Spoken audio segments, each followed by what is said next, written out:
Welcome to the Celebrate Brave podcast. I'm Nicole Steinbach, your host and the International Bravery Coach for Women in Tech. I serve women all over the world to earn more money, create more opportunities, and thrive in the tech industry because tech needs all of us.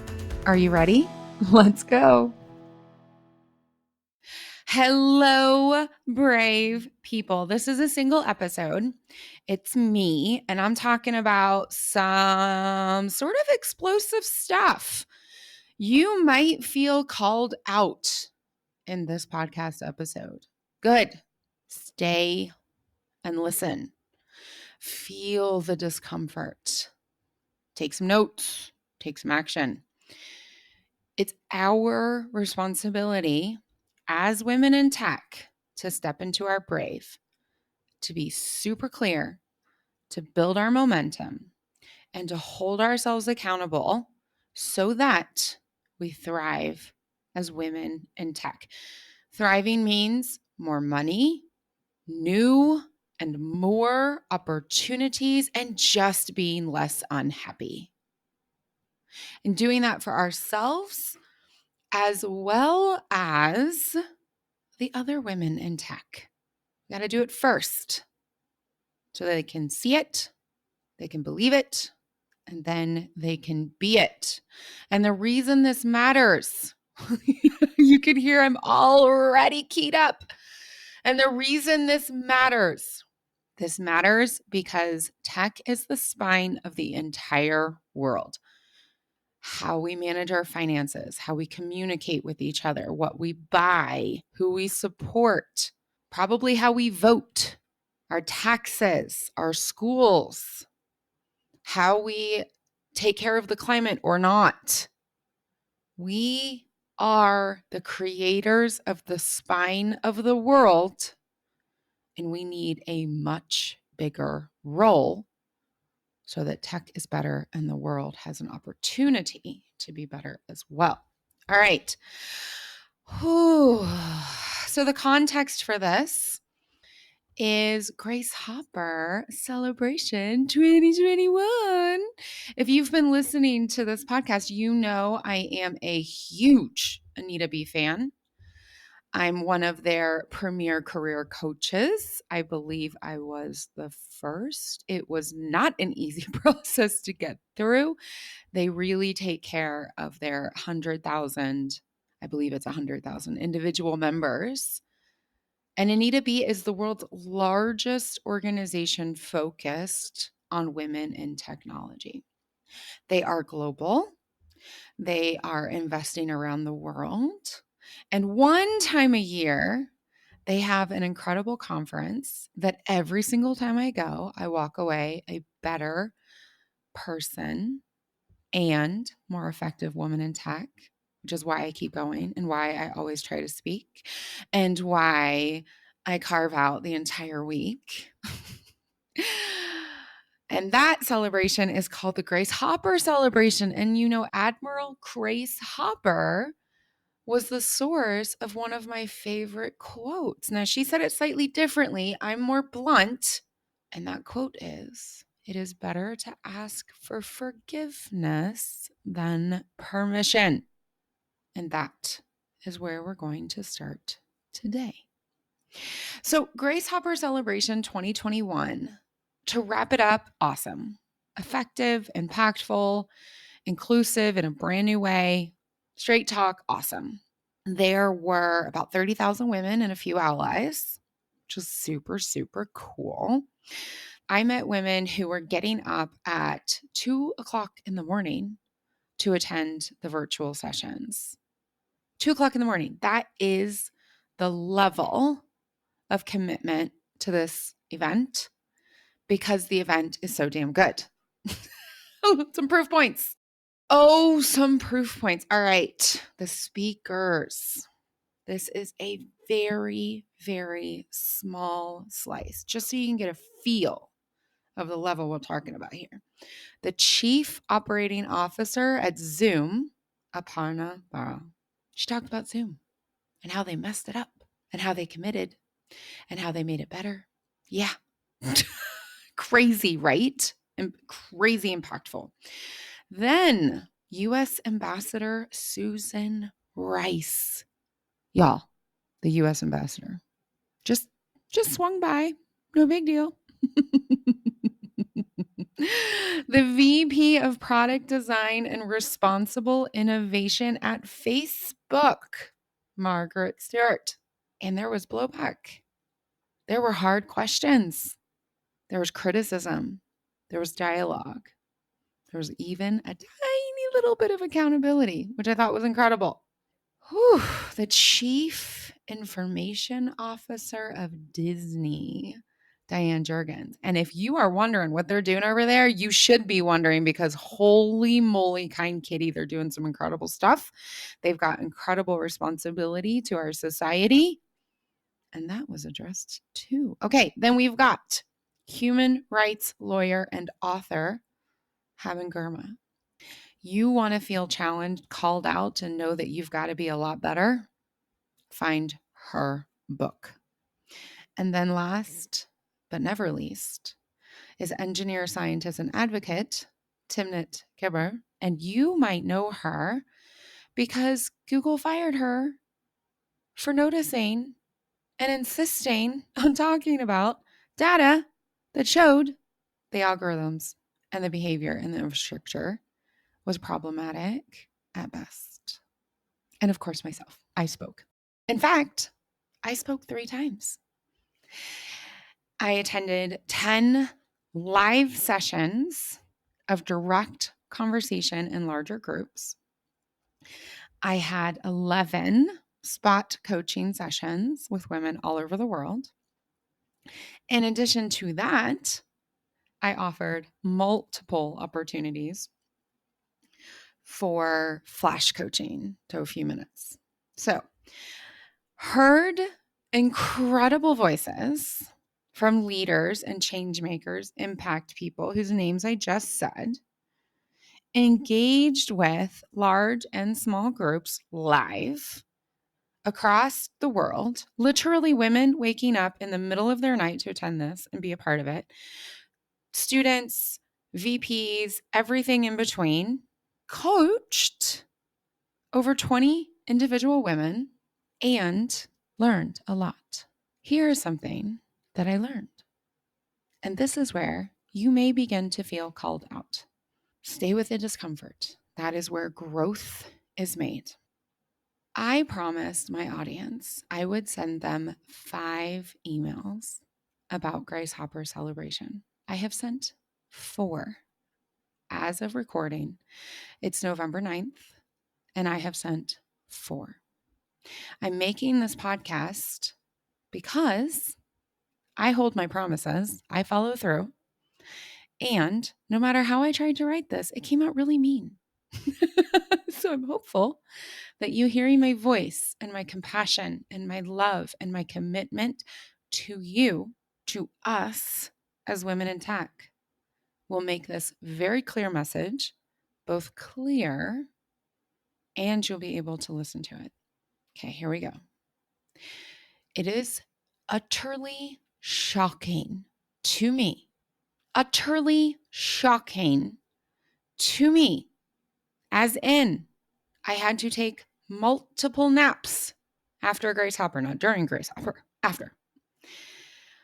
As I was working through my thoughts and my feelings about how many women in tech have normalized being underpaid, overworked, underinvested, and looking down and backwards rather than up and forwards. About day 3, maybe 4, I started keeping a note of how many times a speaker, recorded or live, or a person in a live session or in a chat clearly stated that women in tech are underpaid or that they themselves are underpaid. Think about that for just a second. Can you imagine 30,000 men coming together and it's normalized that they're underpaid? No, you cannot. No, you cannot. They might be underpaid. They might want to be earning more money, but that sure as hell is not going to be normalized. This is not about the organizers of Grace Hopper or the team at Anita B. We created this. The women in tech, the people who raised their voice. Oh, by the way, congratulations on raising. I genuinely mean this. Thank you for sharing your story. Thank you for speaking up. Thank you for expressing your pain, your disappointment, your confusion. My beef is with the fact that I was often the singular voice saying it's not normal to be underpaid. It may be common, but it is not normal. Those are two different things. And when women would say, I love my boss. It's such a great company. I have flexibility. I have benefits. I get to travel in non-COVID times, but I know I'm making 30,000 less than the guy next to me. I'm making, in the case of a woman in India, she was making, because, the number is shocking, but then you learn about the currency, right? I'm making 130,000 less. Excuse me? Normalized. It was normalized. Y'all, it's not normal. It is not normal. It may be common. It is not normal. And when we normalize it, we not only continue to be underpaid ourselves, you, dear listener that I genuinely love, you continue to be underpaid. But you know what? So are your nieces. So are your cousins. So are those girls who are currently in elementary school. You are not doing a service to yourself nor to them. Overworked. Oh, I really wanted to make that session, but I couldn't take the time off. Why could you not take the time off? Oh, I got pulled into this and I got pulled into that and I got pulled into this. Why? I would love to attend more sessions. I would love to be a part of my local group, my local Anita Beta group, my regional group, my country group. I just don't have time. I'm working 50, 60, 70 hours. I'm just so exhausted after work. Why? Being overworked is, again, perhaps common, but it is not normal and it is not acceptable. I had phases of my career where I was traveling at the spin of the dime. I learned how to run in heels. My now husband of over 12 years literally had to sit me down while we were dating and say, I love you. You're great. And you keep canceling holidays, vacations. And I don't know if I can do this anymore because I was working so freaking much. It's not okay. It's not normal. No, sorry. It is normal, apparently. We normalize it, but it's not okay. It is not okay. And when we normalize that, when you're so overworked and you're so busy and you're so booked that you can't even invest in yourself, you want to know what happens? You don't get the promotion. You don't get the raise. You don't grow. And we go to the third thing that's been normalized. You are underinvested. You don't invest in yourself. Oh, I can't afford that. I can't go to that meeting.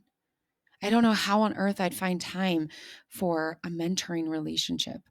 I don't know how I can find the effort or the heart or the confidence or the time to set up a mentoring relationship or a sponsorship relationship. Oh, I'm too busy to mentor other people.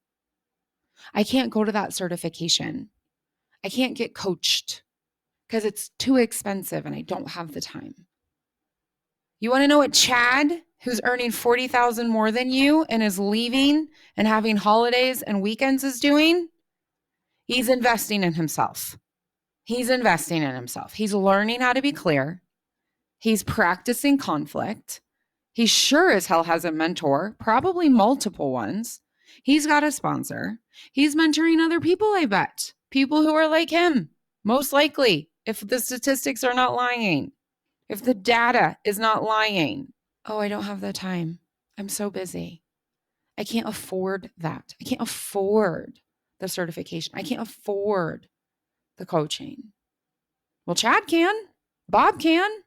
The women who I listed out, the VP of product design and responsible innovation, how many hundreds of thousands do you think she spent in coaching, in certification, in growth, in mentorship, in sponsorship?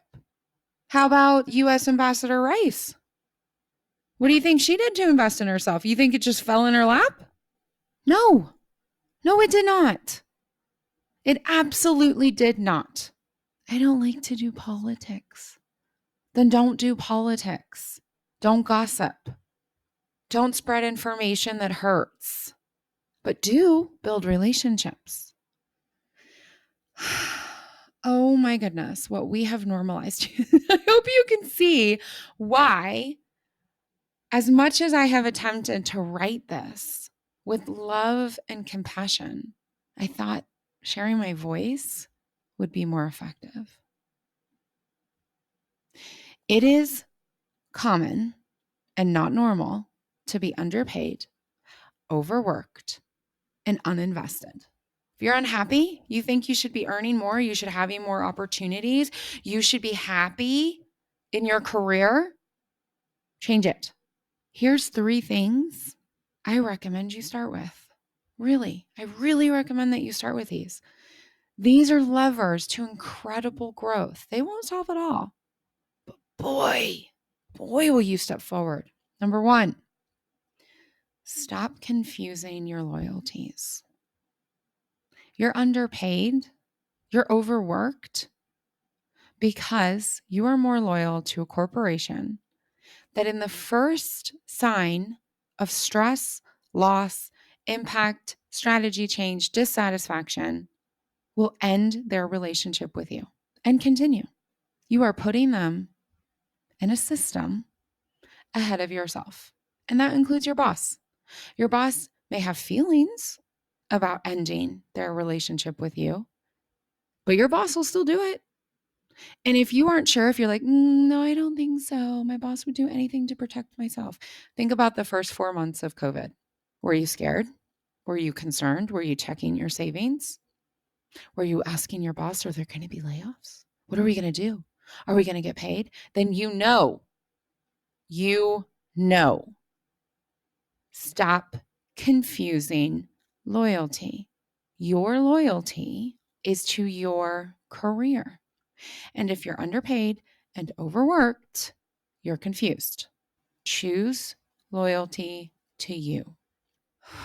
Number 2, if that feels too hard, if you do not have the muscle of choosing you, here's a tip. Do it for others. Do it for your niece or your daughter or your cousin or the random little girls that you see on the sidewalk. Choose to be paid appropriately. Choose to have an integration of your career and your personal life and your hobbies and your rest. Choose to invest in yourself for them. You know, one of the most powerful insights, and I've shared this numerous times on this podcast, it cannot be shared enough. I was in negotiations and a person in my life said to me, hey, you are a straight white woman with education. You're a native English speaker and you're classically good looking. It was a lovely way to hear it, by the way.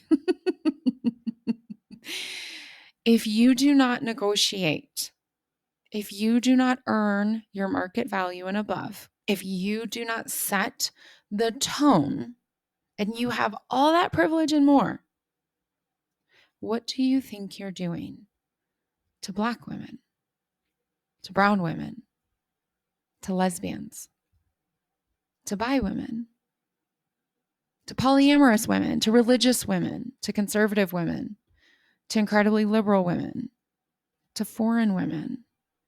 At the time I was a foreign woman, but like, please take that in your heart, right? people with accents, people with a different first language, people with a different background. What are you doing to them? What are you doing to them? And the answer is, I was holding them back. If I was not earning market value and living a great life and thriving as a woman in tech, I was making it even harder for them.